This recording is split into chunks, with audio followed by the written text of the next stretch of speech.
बचाने की बात करते हैं तो दरअसल आप तर्क शक्ति के पक्ष में खड़े होते हैं, आप आलोचनात्मकता के पक्ष में खड़े होते हैं और जो समाज का स्थापित सत्य है उसकी जांच करते हैं कि ये सच है कि नहीं। और यदि आप ऐसा करना पर हमला किया है, जिस तरीके से आपने अलीगढ़ मुस्लिम विश्वविद्यालय का अल्पसंख्यक अधिकार छीना है, जिस तरीके से आपने इलाहाबाद विश्वविद्यालय की महिला अध्यक्ष के ऊपर हमला किया है, यह हमला दरअसल लोकतंत्र के ऊपर हमला है और इस हमले को हम बर्दाश्त नहीं करेंगे। और हम आपको बताएंगे कि लोकतंत्र क्या होता है, संविधान क्या होता है। एक बार नेहरू जी एक गांव में गए थे तो लोग वहां भारत माता की जय कह रहे थे। जब उनसे पूछा गया कि भारत माता की जय का क्या मतलब समझते हो, तो लोगों ने कहा मिट्टी की जय, किसी ने कहा देश की जय, किसी ने कहा झंडे की जय। नेहरू जी ने जवाब दिया, नहीं, तुम्हारी जय भारत माता की जय है। देश के अंदर जो 125 करोड़ लोग हैं, चाहे वो हिंदू हो, मुसलमान हो, सिख हो, ईसाई हो, बौद्ध हो, जैन हो, पारसी हो या किसी धर्म को नहीं मानने वाले लोग हो, वो सब भारत माता है, वो सब भारत माता की संतान है। वो सारे लोग चाहे वो किसी जाति के हो, किसी लिंग के हो, किसी भाषा के हो, किसी क्षेत्र के हो, किसी पहचान के हो, उन तमाम लोगों की जय भारत माता की जय है। यह बात हमको समझना पड़ेगा। ये कहते हैं कि जेएनयू में लोग देशद्रोही नहीं, मोदी जी देशद्रोही नहीं है, हम आरएसएस के खिलाफ द्रोह कर रहे हैं, क्योंकि हम आपके देश को नहीं मानते, जिस देश में सर संचालक कहते हैं कि महिलाओं को घर से नहीं निकलना चाहिए। हम कहते हैं कि महिलाओं को घर से निकलना चाहिए, अपने अधिकार के पक्ष में बोलना चाहिए। ये कहते हैं कि जेएनयू में सेना के खिलाफ बोला गया, ऐसा हो नहीं सकता। सेना पर आप राजनीति कर सकते हैं, मेरे लिए वो गर्व का विषय है, हम उसको राजनीतिक मुद्दा नहीं बनाते हैं। और आपने क्या किया, आपने कहा किस तरीके से इस देश के अंदर पहले छात्रों और सेना को बांटने की कोशिश की गई, फिर व्यापारी और सेना को बांटने की कोशिश की गई। माननीय मोदी जी ने कहा कि सेना से ज्यादा रिस्क व्यापारी लेते हैं। हम कहते हैं मोदी जी, इस देश को बचाने के लिए फुटपाथ पर काम करने वाला आदमी, खेतों में काम करने वाला आदमी, बाजारों में काम करने वाला आदमी या सीमा पर जान देने वाला सेना सबसे ज्यादा रिस्क ले सकता है। आप बांट नहीं सकते हमको, क्योंकि हम तय नहीं कर पाते समाज में किसका योगदान कितना है। हम जानते हैं कि शीशे वाले ऑफिस में बाबू जितना जरूरी है उतना ही जरूरी स्वीपर है, नहीं तो वो उस कार्यालय में लोगों का बैठना मुश्किल हो जाएगा, लोगों का काम करना मुश्किल हो जाएगा। आप में से बहुत सारे लोग कार चलाते होंगे, कभी तय कर पाया है कि ब्रेक ज्यादा जरूरी है कि हॉर्न ज्यादा जरूरी है? आप तय नहीं कर सकते। ये कौन तय करते हैं? ये वही तय करते हैं जिनको हाफ पेंट से फुल पेंट होने में सालों लगे। आपको तय करने में वक्त लगता है, हमको तय करने में वक्त नहीं लगता। क्योंकि जब मैं सरकारी स्कूल में पढ़ रहा था तो हर रोज प्रार्थना में हमको प्रस्तावना पढ़ाया जाता था, जिसमें कहा जाता था हम भारत के लोग, और वो सारे लोग हैं, चाहे वो किसान हो, सैनिक हो, मजदूर हो, विद्यार्थी हो, व्यापारी हो, दलित हो, आदिवासी हो, अल्पसंख्यक हो, महिला हो, चाहे वो ट्रांसजेंडर हो, वो सब लोग हम भारत के लोग हैं। और ये भारत कह रहे हैं कि सरकारी स्कूल को बंद कर देना चाहिए। उद्घाटन में थे माननीय मोदी जी, कहते हैं चाय वाला का बेटा हूँ, मैंने देखा है चाय वाले को और उसके बेटे को भी जानता हूँ। मेरे साथ ही मेरी बगल वाली दरी पे बैठकर सरकारी स्कूल में पढ़ता था। मोदी जी, अगर आप चाय वाला का बेटा हैं तो सरकारी स्कूल बंद मत कीजिए, प्राइवेट स्कूल में भी हम गरीबों को पढ़ने की जगह दीजिए। ये सवाल आपको उठाना पड़ेगा। कहते हैं सरकारी स्कूल में जो पढ़ते हैं उनके पास ज्ञान नहीं होता। मंगलयान पे 56 इंच का छात्र रहे थे जनाब, और वो जो भेजा है मंगलयान को, वो सब सरकारी स्कूल में पढ़ा है, और AU भी सरकारी है, IIT भी सरकारी है, IIM भी सरकारी है, जो इस देश का टॉप संस्थान माना जाता है। मैं कहना चाहता हूँ, और तो और छोड़ दीजिए, इस देश का संसद और राष्ट्रपति भवन भी सरकारी है। कहना गलत गलत, सुनना सही सही। साहब, अगर सुनना सही सही तो कहना भी सही सही होगा, और आपको सुनना पड़ेगा। क्या सुनना पड़ेगा? आप कितना भी फर्जी भी डिबेट कर लीजिए, आपने आजकल अपने हाथ में तिरंगा झंडा उठाया है, बहुत खुशी की बात है। 47 में जलाया था जनसंघ ने, भाजपा ने उठाया है 2016। कई साल लग गए संघ को अपने कार्यालय पे यह तिरंगा फहराने में। हम तो 47 से झंडा फहरा रहे हैं, और झंडे की कीमत हमको पता है। यह झंडा बनता किससे? यह झंडा बनता है कपास से, और कपास को उगाता कौन है? किसान। और आत्महत्या कौन कर रहा है? कपास को उगाने वाले किसान। अगर इस झंडे की शान में बोलना चाहते हैं तो आपको सैनिकों के लिए 1 रैंक 1 पेंशन लागू कर देना चाहिए था। इस पर सैनिकों पे आपने डंडा बरसाया। अभी तक आपको 7th पे कमीशन को लागू कर देना चाहिए था, इस पर आप टाल मटोल कर रहे हैं। और यह झंडा, इसके बारे में कहा जाता है हिंद देश का प्यारा झंडा ऊंचा सदा रहेगा, ऊंचा रहेगा, ऊंचा रहेगा। इस 3 रंगों की जो सच्चाई है उसको लेकर, यह जो हमारा हरा रंग है वह किसानों का प्रतीक है, हरियाली का प्रतीक है, और ये किसानों के हक की बात करता है। जो हमारा सफेद रंग है वो इस देश में सच्चाई की बात करता है।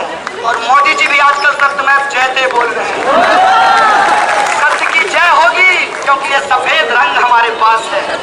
और यह जो केसरिया है जिसको आप एप्रोप्रिएट करना चाहते हो, उसके बारे में आपको कह दूं मैं, संसद में बैठकर गोल गोल भाषण देने से और घड़ियाली आंसू बहाने से पीड़ता नहीं आती है। हम तो विद्यार्थी हैं। मेरे बारे में कहा जा रहा है कि सब्सिडी का पैसा खा रहा है। अरे साहब, सब्सिडी का पैसा खा करके आपने जिसको संसद बनाया था वो तो लंदन चला गया। हम सब्सिडी का पैसा खा रहे हैं, हम सब्सिडी का पैसा नहीं खा रहे। हमारा काम पढ़ना है और पढ़ा रहे हैं। वीरता अगर इतना ही जरूरी है आपके लिए, और आपके समय में लगता है कि भगत सिंह वाली वीरता होनी चाहिए, तो 23 बरस में भगत सिंह फांसी पे चढ़ गए थे, आप MP क्यों बने हुए हैं? ये सवाल हम आपसे पूछना चाहते हैं। किसी साथी ने कहा कि 29 बरस उम्र हो गई है, अभी तक पढ़ रहा है। हम पढ़ रहे हैं समाज को बेहतर बनाने के लिए, समाज के अंदर जातिवाद को खत्म करने के लिए।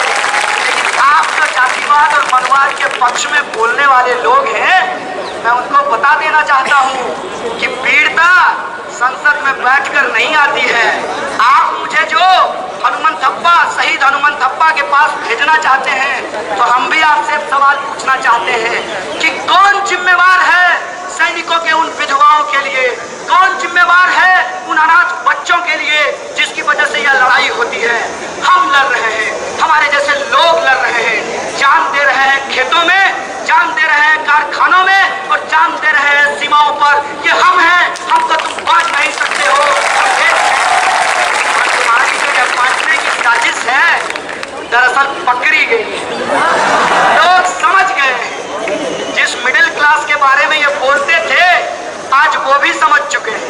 वो कह रहे थे कि भाई साहब क्या बताऊं, 50,000 रुपए तनख्वाह तो मिलता है, लेकिन कभी कभी जो मेरे गले में वो टाई लगी हुई है वो कुत्ते का पट्टा लगता है।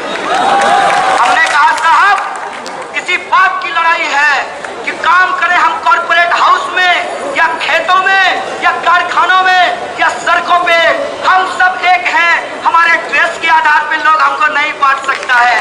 और हम सवाल पूछेंगे, क्या पूछेंगे?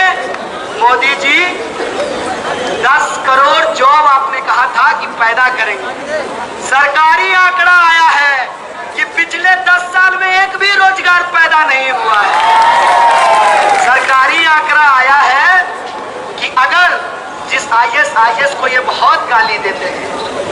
वो अगर डिस्टरबेंस क्रिएट नहीं किया होता, अगर युद्ध की स्थिति नहीं होती खाड़ी देशों में, तो तेल सस्ता नहीं होता।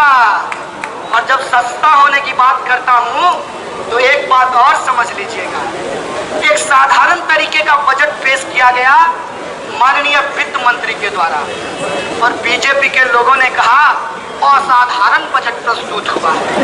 हालांकि बीजेपी इस देश में आजकल जो भी कर रही है वो ऐतिहासिक है। पहली बार ऐसा हुआ है कि ऐसे लोग हमारा भविष्य तय कर रहे हैं जो खुद ही विश्वविद्यालय नहीं गए। बजट में सबका ख्याल रखा गया है। हमने कहा बहुत अच्छी बात है। इस बजट के बारे में एक बात बता दीजिए मुझे समझ में नहीं आता। जो ही बजट पेश होना था सेंसेक्स गिर गया, जो ही बजट पेश हुआ सेंसेक्स चढ़ गया। लेकिन जब झोला लेकर के मेरी माँ गई बाजार में तो दाल की कीमत पे कोई फर्क नहीं आया था, आटे की कीमत पे कोई फर्क नहीं आया था। आज भी चीजें बाजार में महंगी बिक रही है, वैसे ही उछाल मार रहा है महंगाई जैसे सेंसेक्स उछल रहा है। आखिर माजरा क्या है, मसला क्या है? सेंसेक्स तो बढ़ रहा है, बजट भी ऐतिहासिक पेश हुआ है, लेकिन हमारा जेब कटना बंद नहीं हुआ है। तो इसका एक जवाब मालूम चला है। जवाब क्या है कि सेंसेक्स बढ़ता है क्योंकि आजकल लोग पैसा लेकर रोजगार करने नहीं जाते, पैसा लेकर फैक्ट्री खोलने नहीं जाते, पैसा लेकर खेती करने नहीं जाते, कंप्यूटर पे बैठते हैं, करोड़पति से अरबपति बन जाते हैं। हमने कहा बड़ा अच्छा धंधा है। सरप्लस जो पैदा हो रहा, मुनाफा जो पैदा हो रहा, वो जाता कहाँ है? वो कहीं रोजगार में नहीं लगता, कहीं उत्पादन में नहीं लगता, किसानों को कर्ज नहीं मिलता, विद्यार्थियों को छात्रवृत्ति नहीं मिलता। वो सेंसेक्स बाजार में जाता, गोता लगाता, यही चल रहा है। हम कहते हैं नहीं चाहिए ऐसी अर्थव्यवस्था जिसमें सेंसेक्स उछल जाए और हमारा दिल महंगाई से बैठ जाए। ऐसी सेंसेक्स नहीं चाहिए। हम कहते हैं जो वित्तीय पूंजी का खेल है, जिसमें रातों रात लोग अरबपति हो रहे हैं और गरीब रातों रात और ज्यादा गरीब हो जा रहा है। बिना डेटा का ये बात नहीं बोल रहा। मैं किसान का बेटा है, मैं बता देना चाहता हूँ। जो जमीन का टुकड़ा मेरे पिताजी के लिए था, वो जमीन का टुकड़ा मेरे भाइयों के साथ 3 हिस्सों में बट गया। जमीन खट रहा, खेती नहीं हो रही, किसान का बेटा किसान नहीं बनना चाहता। इस बात पे एक सवाल आप लोगों के लिए है। मोदी जी अगर सुन रहे होंगे तो सुन लीजिएगा कि आपने कहा है कि भाषण देने से कोई नेता नहीं बनता, ये बराबर आप पे लागू होता है। आपने बहुत अच्छा भाषण दिया, 125 करोड़ जनता की बात की, किसानों और मजदूरों की बात की। 2 साल सरकार को हो गए, ना अच्छा दिन दिखा, ना अच्छी रात बीती। दिन कमाने में निकल जाता, रात भूख मिटाने में निकल जाता। न दिन अच्छा न रात अच्छी, किसका साथ किसका विकास, जाने मोदी जी कौन दिया साथ, किसका हो रहा विकास। आज भी यही सवाल है कि हमारी छात्रवृत्ति नहीं मिल रही। ऑक्यूपाई यूजीसी पे हमने आंदोलन चलाया कि हम रिसर्च स्कॉलर को पैसा दे दीजिए। स्मृति जी आई भी हमसे मिलने के लिए रोड पे थे, मीडिया के साथ ही उस दिन कवर किए होंगे। वादा भी किया पार्लियामेंट में हमसे नहीं कि आ जाएगा रिपोर्ट दिसंबर में, फरवरी मार्च पता नहीं कितना निकलेगा, रिपोर्ट नहीं आया, फेलोशिप नहीं मिला और ना बढ़ा। ये सवाल है, ये सवाल है कि इस देश के अंदर महंगाई कम नहीं हुई। खाता तो खुलवाया गया जन धन योजना में, लेकिन 15 लाख रुपया नहीं आया। तो हो क्या रहा है देश? ऐसा मत कहिए कि बीजेपी कुछ कर नहीं रही। अगर आप ऐसा कहेंगे तो आप बहुत गलत करेंगे। बीजेपी कर रही है। क्या कर रही है? मंदिर वही बनाएंगे, डेट नहीं बताएंगे। बीजेपी कर रही है। कौन कहता है कि बीजेपी नहीं कर रही? बीजेपी महंगाई बढ़ा रही है। बीजेपी ने कहा था बहुत हुआ महिलाओं पे अत्याचार की बार मोदी सरकार। और आते ही क्या हुआ, अब और 100 महिलाओं पे अत्याचार, आ गई है मोदी सरकार। क्योंकि एक बलात्कार के आरोपी को मंत्री बना दिया गया और वो सारे लोग जो विधानसभा में फॉर्म देखते हुए पकड़े गए थे, उनका प्रमोशन कर दिया गया है। ये कहते हैं कि हम भारतीय संस्कृति के रक्षक हैं। तुमसे नहीं हो पाएगा भाई साहब। रक्षा तुम करोगे कैसे जब तुमको भारतीय संस्कृति के बारे में मालूम ही नहीं है। क्या देश जितना हिंदुओं का है उतना ही मुसलमानों का है। क्या देश जितना सिखों का है उतना ही ईसाइयों का है। क्या देश जितना बौद्धों का है उतना ही जैनियों का है। क्या देश जितना पारसियों का है उतना ही नास्तिकों का है। आपसे नहीं हो पाएगा।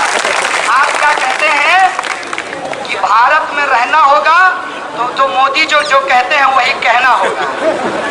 मेरे भाई साहब, देशभक्त होना बहुत अच्छी बात है और वो हर एक इंसान जो इस देश के अंदर अपनी भूमिका निभा रहा है। विद्यार्थी अगर अपनी पढ़ाई ठीक से कर रहा हो, किसान अगर अनाज उपजा रहा हो, मजदूर अगर उत्पादन कर रहा हो और सैनिक अगर सीमा पे खड़ा होकर देश की रक्षा कर रहा हो, यही देशभक्ति है। और देशभक्ति के नाम पर जो तुम लोगों को रसगुल्ला दिखाकर गुलगुल्ला खिलाना चाहते हो वो नहीं होने वाला है, क्योंकि लोग रसगुल्ले और गुलगुल्ले का फर्क जानते हैं। अरे हम सब लोग स्कूल में पढ़े हैं, भारत का इतिहास पढ़े हैं। उस पूरे इतिहास में कहीं भी आरएसएस नहीं मिलता जो देश की आजादी के लिए लड़ा हो। कहते हैं कि पाकिस्तान जिंदाबाद लगाना गलत है, बिल्कुल गलत है। हिंदुस्तान में रह करके हिंदुस्तान जिंदाबाद लगाएंगे, पूरी दुनिया का जिंदाबाद लगाएंगे, सिर्फ पाकिस्तान का जिंदाबाद क्यों लगाएंगे? पूरी दुनिया जिंदाबाद, मानवता जिंदाबाद लगाएंगे। लेकिन मोदी जी, जब जिंदाबाद लगाने का मसला आता है तो ये झंडा फहराने का भी मसला आता है, पाकिस्तान के बनने का भी मसला आता है। और आपको मालूम है कि इस देश में सबसे पहले 2 देश होना चाहिए, हिंदुओं का अलग और मुसलमानों का अलग। ये कौन कहा था? हिंदू महासभा ने कहा था, जिसके बहुत सारे महाराज आजकल संसद में बैठे हुए हैं। जनसंघ ने बकायदा झंडा जलाया था 1943 में, और आज झंडा हाथ में लेकर कर हमसे हमारा इतिहास भुला देना चाहते हैं। माना कि भुलक्कर हैं, लेकिन इतना थोड़ी है कि ब्रिटिशर्स को भगाया था तो उसको भी याद नहीं रखेंगे। और अगर तुमने याद दिला दिया है, देशभक्ति की राग अलाप की है, तो हम बता देंगे कि इस देश का इतिहास क्या रहा है। और ये तुम्हारे लिए बहुत नुकसानदेह होगा। ये तुम्हारे लिए करने दीजिए।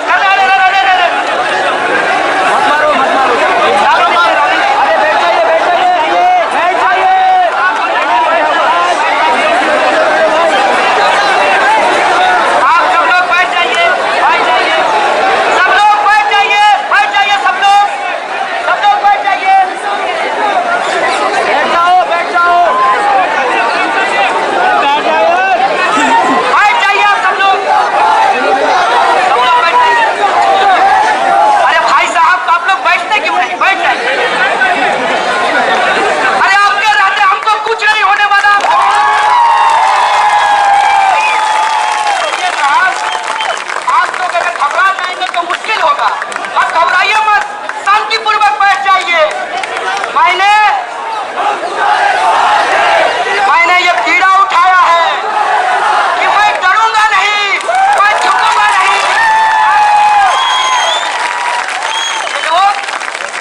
ये लोग यहाँ आए हैं, इनको आने दीजिए, इनको आने दीजिए। अगर ये आएंगे नहीं तो देश को पता नहीं चलेगा कि देश में असली देशभक्त कौन है। और आने दीजिए। मैं आपसे एक बात कहना चाहता हूं, आप सब लोग बैठ जाइए।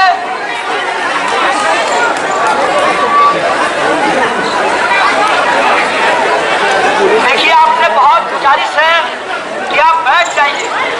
देखिए, ये इनका तरीका है कि ये हमारे मीटिंग को डिस्टर्ब करना चाहते हैं। आप डिस्टर्ब मत होइए, मेरे अपील को सुनिए। आप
थप्पड़ मारेंगे। हमने कहा कि मैं गांधीयन नहीं हूं, लेकिन फिर भी मैं इसको थप्पड़ नहीं मारूंगा, क्योंकि इस देश को पता चलना चाहिए कि इस देश के अंदर देशभक्त कौन है और देश को बेच कौन रहा है, ये बात पता चलना चाहिए। कोई इंसान मुझे तब मारने आता है जब मैं देश की बात कर रहा होता हूं। तो मैं कहना चाहता हूं आप तमाम लोगों को कि आज वो अवसर आ गया है जहां आप मोदी भक्ति और देशभक्ति का फर्क समझ सकें। साथियों, अगर आप देश की बात करेंगे तो देश हमारा तय होता है हमारे संविधान से, और मैं संविधान को इस बात से आपको ध्यान दिलाना चाहता हूं कि संविधान में कहीं भी एंटी नेशनल वोट का इस्तेमाल नहीं किया गया है। संविधान में कहीं भी नेशनलिस्ट वोट का इस्तेमाल नहीं किया गया है। संविधान में कहीं भी राष्ट्रवाद शब्द का इस्तेमाल नहीं किया गया है। संविधान में अगर कोई बात की गई है तो हम भारत के लोग की बात की गई है। स्वतंत्रता, समानता, भाईचारा और समाजवाद, धर्मनिरपेक्षता की बात की गई है। जब मैं संविधान की बात करता हूं, फिर भी अगर किसी को मिर्ची लगे तो ये भ्रम मत पालना कि ये देशभक्त है। मान लेना कि 3 साल सरकार बची है, कहीं ना कहीं सेट होने की जुगाड़ लगा रहा है, और हमको थप्पड़ मारकर किसी का कैरियर बन जाए तो मोदी जी तो रोजगार दे ना पाए, किसी का जीवन सेटल हो जाएगा। भाई साहब, इन छोटी छोटी बातों को लेकर घबराना नहीं है, क्योंकि ये लड़ाई लंबी है, ये रास्ता लंबा है, क्योंकि हम देश को बचाने की लड़ाई लड़ रहे हैं। ये बात आप लोगों को याद रखना पड़ेगा। दोस्तों, तमाम तरीके की साजिशें की जा रही है। कहा जा रहा है कि जेएनयू बहुत खतरनाक जगह है। हम कहते हैं कि जेएनयू खतरनाक जगह है। जेएनयू इसलिए खतरनाक जगह है क्योंकि जेएनयू में लोग सरकार की जन विरोधी नीतियों के खिलाफ आवाज उठाते हैं। देश के विश्वविद्यालय जहां पर आप ज्ञान को प्राप्त करते हैं, और वो ज्ञान होता है लोकतंत्र को लेकर, वो ज्ञान होता है संविधान को लेकर, वो ज्ञान होता है इस देश के अंदर मनुवाद और जातिवाद को खत्म करके बराबरी की स्थापना को लेकर। इसीलिए विश्वविद्यालयों के ऊपर हमला हो रहा है। मैं आपको ये कहना चाहता हूँ कि अपना ध्यान नहीं भटकाना है। हमारी जो लड़ाई है इस समाज को बेहतर बनाने का, उस लड़ाई में हमको बढ़ते रहना है, चलते रहना है, और समाज को एक बेहतर समाज बनाना है। ये सवाल आज हमारे सामने। और देखिए, पूरे विमर्श में बुलेट ट्रेन पता नहीं कहाँ चला गया, पूरे विमर्श में पता नहीं काला धन कहाँ चला गया, पूरे विमर्श में यह सवाल आया ही नहीं कि इस देश की जनता ने तो चाय वाले के बेटे को प्रधानमंत्री बना दिया, लेकिन वो प्रधानमंत्री जी परिधान मंत्री बनकर करोड़ों का रुपया उड़ा रहे हैं। इसीलिए हम पे हमला होता है, क्योंकि हम इनसे डरते नहीं। हम इनको कहते हैं कि जो गुजरात में किया वो उत्तर प्रदेश में नहीं करने देंगे। पटना में जीतेंगे, आपको ध्यान, आपने मुजफ्फरनगर तो करा लिया, लेकिन हम मुजफ्फरनगर के किसानों से कहना चाहते हैं कि आपको मिला आपके गन्ने का न्यूनतम समर्थन मूल्य नहीं, तो दंगा करना इनका धंधा है। इस धंधे को कभी भी धर्म की रक्षा से जोड़कर मत देखिएगा। देशभक्ति को मोदी भक्ति में बदलना एक कन्वर्टर इनके पास है, इस सॉफ्टवेयर में कभी मत फंसिएगा। इनका एक और काम होता है कि जो कहा वो तो नहीं करेंगे, और जो कह रहे हैं वो कभी नहीं करेंगे। ये बात मैं इसलिए कह रहा हूँ कि सरकार बनाया किस नाम पे? विकास पुरुष बन करके उत्तर प्रदेश में चुनाव किस बात के लिए मांग रहे हैं? देश खतरे में आ गया, भाई साहब 2 साल से आप प्रधानमंत्री हैं, 2 से 80, 80 से 180 और 180 से 283 नंबर बना लिया, तब भी देश नहीं बचा पाए। देश इसलिए आप नहीं बचा पाए क्योंकि आपको देश नहीं बचाना, आपको अपनी कुर्सी बचानी है। हमको देश बचाना है। हम तमाम लोग जो आज लोकतंत्र के पक्ष में बोल रहे हैं, विश्वविद्यालय की स्वायत्तता के पक्ष में बोल रहे हैं, रोजगार के लिए बोल रहे हैं, शिक्षा के लिए बोल रहे हैं, गरीबों के लिए खाद्य सुरक्षा कानून लागू करवाने के लिए लड़ रहे हैं, जो कह रहे हैं कि बेरोजगारों को बेरोजगारी भत्ता देना पड़ेगा, वो लोग देश बचाएंगे, उनके कंधे पे देश को बचाने की जिम्मेवारी है। और आपका जो यह तरीका है भूल भुलैया करने का नहीं चलेगा, क्योंकि इस बार आपको गलत लोगों से आसरा पड़ा है। आपने गलत लोगों को चुन लिया। यह बात मैं इसलिए कह रहा हूँ कि बात अगर जेएनयू की होती तो मान भी लेता।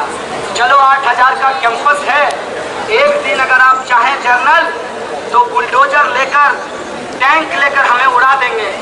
एक दिन अगर आप चाहें इस देश के अंदर जो लड़ा रहे हैं दो तरह के पेशे के लोगों को आपस में, तो शायद आप इतना नफरत फैला दिए हैं समाज में कि लोगों को लगता है कि शायद जेएनयू में कुछ गलत हो।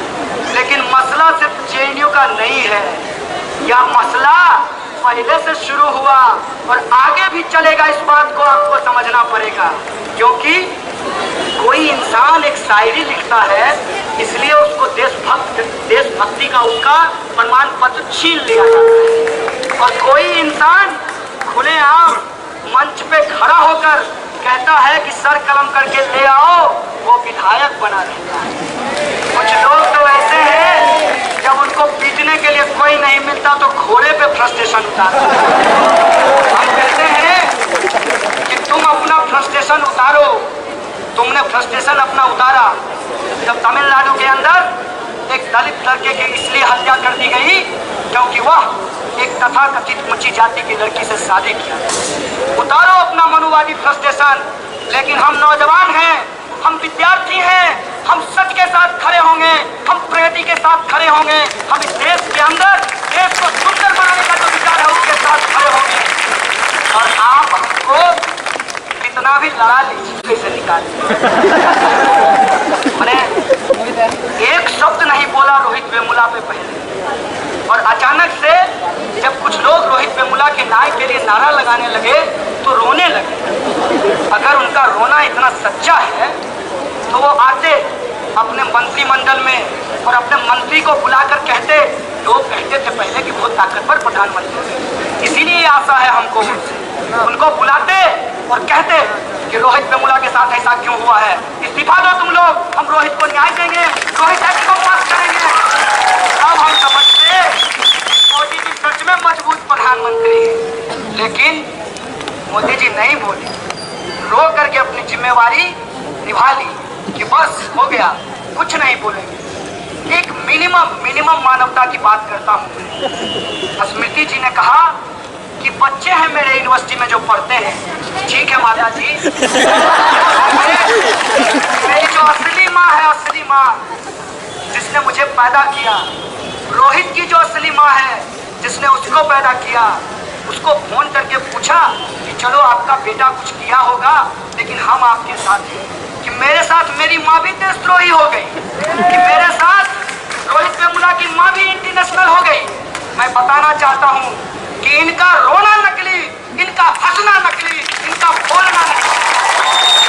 आज अगर नकलीपन को नहीं समझ पाए तो मैं एक बात आप लोगों से कह देना चाहता हूँ कि आपके झंडे का रंग कुछ भी हो या आपके हाथ में झंडा ना हो, आप दुनिया को चाहे मार्क्सवादी नजरिए से देखते हो, अम्बेडकराइट नजरिए से देखते हो, गांधीवादी नजरिए से देखते हो, लेकिन ये सारा नजरिया आज खतरे में पड़ गया है, क्योंकि एकमात्र नजरिया नागपुर से आ रहा है, वो कह रहा है एकल राष्ट्र बनाएंगे। अगर इस बात को समझते हैं, इसकी इंटेंसिटी को समझते हैं, तो एकमात्र अपील करना चाहता हूँ, मिटाइए तमाम तरीके के लकीरों को, छोड़िए रंग के झगड़ों को और सारे रंगों पे कब्जा कीजिए, क्योंकि इनका एक ही रंग है, इनका एक ही रंग है, और वो रंग है देश अंदर धूर्तता का रंग है। इस बात को आपको समझना पड़ेगा। आपको समझना पड़ेगा कि इस देश के अंदर आज अगर नौजवान आवाज उठा रहे हैं तो वो शौक से नहीं उठा रहे हैं। एक मंत्री जी ने कहा कि विद्यार्थी हो तो पढ़ो। सच बात है, हम विद्यार्थी हैं और हम पढ़ना चाहते हैं। आप मंत्री हो तो पढ़ने दो, फेलोशिप दे दो, नौकरी दे दो। हम में से कोई भी जंतर मंतर पर शौक से नहीं आया है। हम में से कोई भी शौक से जेल नहीं गया है, या हम में से कोई भी आत्महत्या नहीं करना चाहता। आप वो हैं जो हमें ये करने के लिए विवश करते हैं। कुछ का नाम आता है, कुछ का नाम नहीं आता। आप देखिए कि क्या हो रहा है। तमाम इंस्टीट्यूशन के बारे में देखिए। रोहित वेमुला का केस कोई अकेला केस नहीं है। हमें धन्यवाद देना पड़ेगा जेएनयू के अंदर शिक्षकों और कर्मचारियों को। वो अगर हमारे पक्ष में नहीं खड़े होते, आप लोग हमारे पक्ष में नहीं खड़े होते, तो हम में से कितने लोग आज पंखे में लटक कर अपनी जान दे दिए होते। इसीलिए मैं कहना चाहता हूँ कि जब कोई मरता है तो शौक से नहीं मरता। अगर कोई गरीब है तो उसका भाग्य नहीं है।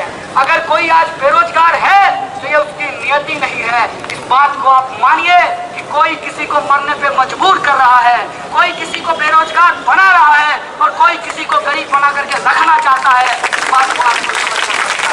और अगर हम इनका जो नैरेटिव है, इनका जो कथन है, उसको समझेंगे नहीं, उस पर अगर हम सवाल नहीं खड़ा करेंगे तो मुझे लगता है कि बड़ी मुश्किल हो जाएगी। मुश्किल हो जाएगी इस देश के अंदर सबके हक की बात करना।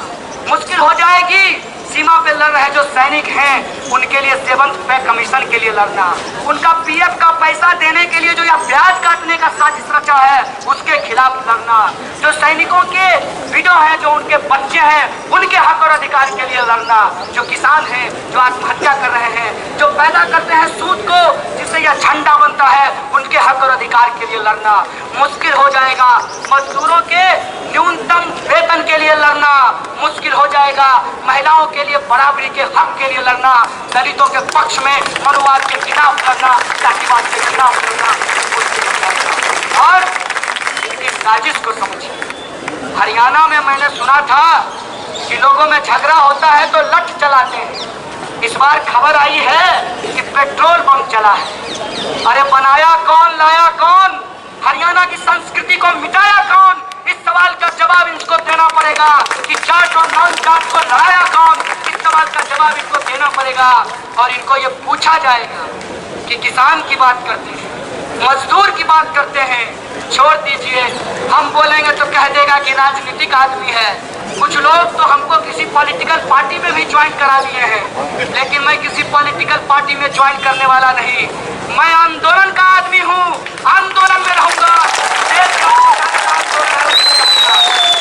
क्या कह रहे थे? उन्होंने कहा कि हम इस देश के अंदर सबके हक की बात करेंगे। हम बोलेंगे तो कहेगा बोलता है, तो हम नहीं बोलेंगे। इनका अपना जो भारतीय मजदूर संघ है वो बीजेपी की नीतियों के खिलाफ सड़कों पे उतर रहा है। इनका अपना जो किसान संघ है वो भूमि अधिग्रहण के खिलाफ सड़कों पे उतर रहा था। आप न्यूज को जाकर के चेक कर लीजिए अगर मैं झूठ बोल रहा हूँ तो। मेरा कहने का मतलब यह है कि यह किसी के नहीं है, न हमारे, न तुम्हारे, न खेत के, न सीमा के, न फैक्ट्री के, न विश्वविद्यालय के। ये एक ही जगह के हैं जहाँ यह बार बार उड़कर जाते हैं, बार बार आते हैं। और आजकल इन्होंने नया दुश्मन बनाया है। पहले ये पाकिस्तान के नाम पर वोट मांगते थे, अब पाकिस्तान जाकर जब से ये चाय पीकर आ गए हैं तो ये हिंदुस्तान में ही पाकिस्तान बनाना चाहते हैं। इसलिए इनको एक नया मुद्दा मिल गया है कि आजकल जेएनयू वालों को कहते हैं कि पाकिस्तान चले जाओ। भाई साहब, कुछ दिन अगर तुम इस देश में रह गए तो कहीं जाने की जरूरत नहीं पड़ेगी, तुम हिंदुस्तान को ही पाकिस्तान बना दोगे, तो तुम्हारी स्थिति है। लेकिन एक बात जान लो, इस देश का इतिहास किसी एक पार्टी का इतिहास नहीं है। इस देश का इतिहास किसी एक विचारधारा का इतिहास नहीं है। इस देश का इतिहास साम्राज्यवाद के खिलाफ लड़ने का इतिहास है। ब्रिटिशर्स के खिलाफ लड़ने का इतिहास है। इस देश का इतिहास जातिवाद के खिलाफ लड़ने का इतिहास है। इस देश का इतिहास लोकतंत्र को स्थापित करने का इतिहास है। इसलिए तुम लोकतांत्रिक अधिकार हमसे नहीं छीन सकते हो, तुम संविधान का अधिकार हमसे नहीं छीन सकते हो। तुम कर क्या सकते हो? तुम्हारे पास 3000 रुपए में बहाल साइबर सेल है। अगर मेरी आवाज उस तक पहुंच रही होगी तो मैं उससे भी कहना चाहता हूं जो 3000 में साइबर सेल की नौकरी कर रहे हैं, मत कीजिए 3000 में नौकरी। कहिए मोदी जी को कि बहुत पैसा है आपके पास, मुझे 3000 का वेतन दीजिए, तब मैं जेएनयू वालों को गाली दूंगा। मैं 3000 में गाली नहीं देने वाला हूँ, ये बात कहिएगा। कहिए इतना संगठित तरीके से कोई जेएनयू को लाइक करता है, मुझको भी गाली देते हैं, उसके माँ बहन को भी देते हैं, उसके घर वालों को देते हैं, उसके दोस्तों को देते हैं। इतना गाली हम 3000 रुपए में नहीं देंगे।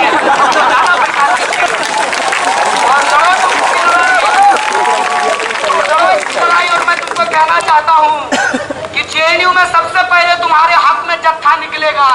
तुमने हमको गाली दिया, हमने माना, लेकिन हमको पता है कि इस देश में कॉर्पोरेट लूट कैसे हो रहा है। मैं जब दिल्ली आया था तो मैंने 1 महीने एमआर की नौकरी की थी और मुझे मालूम है कि बाइक, लैपटॉप और मोबाइल ये सुविधा नहीं होती है, ये परेशानी का सबब होता है भाई साहब।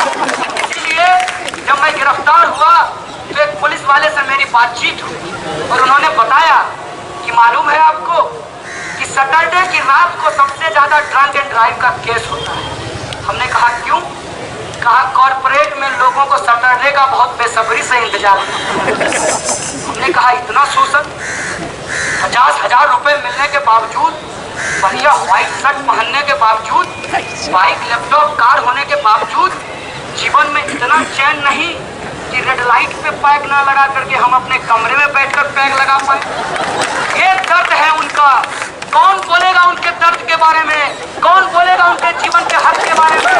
तो बेरोजगार जिसको रोजगार मिला है उसकी ये हालत है। इस देश के अंदर किसान और मजदूर की बात करोगे तो कहेगा कि फैशन हो गया है। एक नेता ने कहा बीजेपी का कि किसान आत्महत्या आजकल फैशन से कर रहे हैं पैकेज लेने के लिए। तो हमने कहा कि आप किसानी किए हैं, अगर आप किसानी किए हैं तो एक बात आप भी इस फैशन को अपना लीजिए। आपको कितनी इनसेंसिटिविटी इनके दिमाग में है। और तरीका क्या है? बांटो। और बांटो का तरीका इन्होंने सीखा किससे है? जब यह पूरा देश अंग्रेजों से लड़ रहा था, ये स्कोर सेटलमेंट कर रहे थे ब्रिटिशर्स के साथ बैठकर। इसीलिए अंग्रेजों ने जाते हुए इनको एक मंत्र देकर गया है कि इस देश में अगर राज करना है तो एक बात मत भूलना जो 1857 से हम लोग चला रहे हैं, वो है फूट डालो राज करो, बांटो देश को दलितों नॉन दलितों में, महिलाओं को पुरुषों में, पुरुषों को ऊंची जाति नीची जाति में, और किसानों को मजदूरों से, और कुछ ना बचे तो विद्यार्थियों को सेना के सामने ला करके खड़ा कर दो। लेकिन हम कहना चाहते हैं जब हम लड़ते हैं लोकतंत्र के लिए, जब हम लड़ते हैं न्याय के लिए, जब हम लड़ते हैं संविधान के लिए, तो सिर्फ अपने लिए नहीं लड़ते हैं, क्योंकि हमारा अपनापन सिर्फ खुद से शुरू नहीं होता, क्योंकि हमारा खुद इतना विराट है जिसके अंदर पूरा देश शामिल है, पूरा समाज शामिल है, सबके हक की लड़ाई है, सबके पक्ष की लड़ाई है।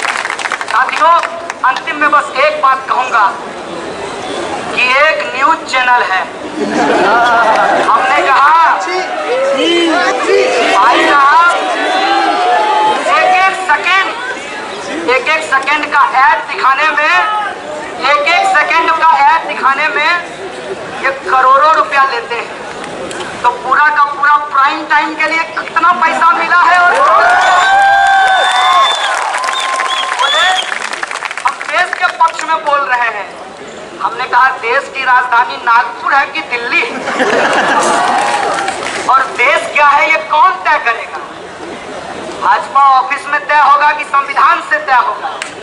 अगर यह देश संविधान से तय होगा तो तुम जिम्मेवार हो इस देश के अंदर नफरत फैलाने के लिए, तुम जिम्मेदार हो इस देश के अंदर विभाजन पैदा करने के लिए। और एक बात मैंने कही थी 11 तारीख को 12 तारीख को मुझे गिरफ्तार किया गया। 11 तारीख को जब मैं अपने साथियों से बातचीत कर रहा था तो मैंने कहा था कि यह देश बहुत मुश्किल परिस्थिति में है। फांसीबाज कोई ढोल ड्रम बजा के नहीं आएगा, अंग्रेजी बाजा बजा के नहीं आएगा, धीरे धीरे आपके घर में घुस जाएगा। और जब घर में घुस जाएगा तो सिर्फ जेएनयू के लिए परेशानी नहीं होगी, नोएडा के फिल्म सिटी में भी लोग आएंगे और आपका स्क्रिप्ट लिख करके जाएंगे। अगर स्क्रिप्ट से अलग दिखाएंगे तो आपको प्रेस्टिट्यूट कहा जाएगा, जो कहा जा रहा है साइबर सेल के द्वारा। आपको देश का दलाल कहा जाएगा, जो कहा जा रहा है कुछ पत्रकारों को। और सिर्फ कहने से ये नहीं मानते हैं, क्योंकि इनके लिए डराना जरूरी है, और जो डरता नहीं उस पर ये गांधी की तरह गोली चलवाते हैं। तो आप पर हमला होगा। यह बात 11 तारीख को कही गई और 15 तारीख को पटियाला हाउस कोर्ट में मीडिया के ऊपर हमला किया गया, उनके कैमरे तोड़े गए और उनको मारा गया। ये सच है इस समय का। यह कौन सी भक्ति है? देशभक्ति तो कतई नहीं। अगर ये मोदी भक्ति है तो एक बात जान लीजिएगा, आज भी हमारे लोकतंत्र में बहुत ताकत है, हमारे संविधान में बहुत ताकत है, क्योंकि हमारा संविधान बाबा साहब भीमराव अंबेडकर के सपनों को लेकर चलने वाला है। जब हम हजारों साल के शोषण की सत्ता को चुनौती दे सकते हैं तो आपको आए हुए महज 2 साल हुए। चिंता मत कीजिए, हम लड़ेंगे और आपके एक एक सच को उजागर करेंगे। क्या कहते हैं कि हम विवेकानंद को मानते हैं, मानेंगे विवेकानंद की उस बात को जहाँ विवेकानंद कहते हैं कि किसी गरीब के सामने अध्यात्म की बात करना सबसे बड़ा अधर्म है। मानेंगे इस बात को? नहीं मानेंगे। इसीलिए जब ये चुनकर आए हैं तो विवेकानंद के नाम पर कोई योजना नहीं बनी है, दीनदयाल उपाध्याय के नाम पे योजना बनी है। और क्या कहते हैं, भगत सिंह का देश है। सच में है, हम भी मानते हैं। अगर तुम भी मानते हो तो चंडीगढ़ एयरपोर्ट का नाम बदल करके मंगल सेन के नाम पे क्यों कर दिया भाई साहब? क्योंकि तुम नहीं मानते हो, तुमसे भगत सिंह नहीं बर्दाश्त होंगे। क्योंकि भगत सिंह कहते थे इस देश से घोड़े चले जाएंगे, काले राज करेंगे, इसीलिए तुम भगत सिंह को नहीं मान सकते। और ये क्या कहते हैं कि सरकार के खिलाफ बहुत बोला जा रहा है।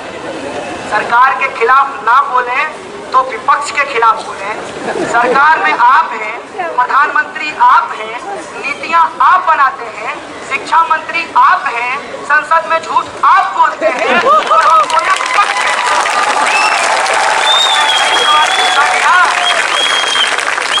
आपके पास कोई अल्टरनेटिव नहीं है। हमने कहा हमको अलग से कोई अल्टरनेटिव देने का जरूरत नहीं है, क्योंकि हमारा अल्टरनेटिव ऑलरेडी प्रीएम्बल में डिसाइड हो चुका है। उसी अल्टरनेटिव को लेकर के हमको आगे चलना है, जिस पर आप हमला करते हैं। इनको लोकतंत्र बिल्कुल पसंद नहीं है, इसीलिए केंद्र सरकार का नाम बदल करके मोदी सरकार हो गया है। पहले सब लोग केंद्र सरकार बोलते थे, आजकल मोदी सरकार बोलते हैं। सुन करके लगता है जैसे एक आदमी देश चला रहा है। इनका ये विजन है इस देश से लोकतंत्र को खत्म कर, इसीलिए ये तमाम साजिशें करते हैं। कहा गया लोकतंत्र पे पहला हमला कि जो 10वां पास नहीं है वो चुनाव नहीं लड़ सकता। कल को कह देना कि जिसके पास 5 लाख का सूट नहीं है वो वोट नहीं। भाई साहब, लोकतंत्र लोक का राज है। लोग अगर मूर्ख है तो मूर्ख का ही राज होगा, लोग अगर गरीब है तो गरीब का ही राज होगा, लोग अगर दलित है तो दलित का ही राज होगा। लोकतंत्र की नई परिभाषा गढ़ी जा रही है और कहा जा रहा है कि कोई पीआर एजेंसी हायर करके चुनाव जीत लेंगे। बहुत अच्छी बात है, काठ की हारी एक बार चढ़ा लीजिए, दूसरी बार नहीं चढ़ने वाला है। क्योंकि जब आप जाएंगे उत्तर प्रदेश तो लोग आपसे आपका देशभक्ति का प्रमाण पत्र नहीं चेक करेंगे, लोग आपसे आपका रिपोर्ट कार्ड पूछेंगे कि महंगाई घटी, जनता कहेगी नहीं। पैसा आया, जनता कहेगी नहीं। तब आप क्या जवाब देंगे कि हम जेएनयू में देशद्रोहियों से लड़ रहे थे। तब हम भी पहुंचेंगे और कहेंगे कि हमको ये देशद्रोही क्यों बनाए हैं, क्योंकि इनसे हम 15 लाख रुपया मांगते हैं, इनसे हम फेलोशिप मांगते हैं और इनको हम कहते हैं